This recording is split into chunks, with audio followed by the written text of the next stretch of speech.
Allin hamusqaykichik kachun yachakuqkuna. Tukuyniykichisqpaq hatun napaykuy kachun. Kay tapuykunaman kutirichimuaychik. Respondan a estas preguntas. ¿Cómo se dice ojo en quechua?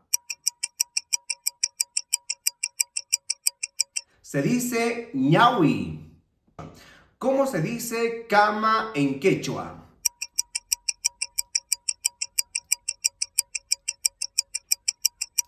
Se dice puñuna. ¿Cómo se dice luz en quechua?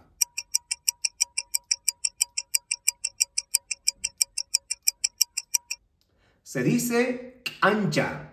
¿Y cómo se dice árbol en quechua? Déjame en los comentarios la respuesta correcta. Askamaya kachun yachakuskuna. Y no te olvides apoyar a este canal con un like, con un comentario o compartiendo este video. Pachi.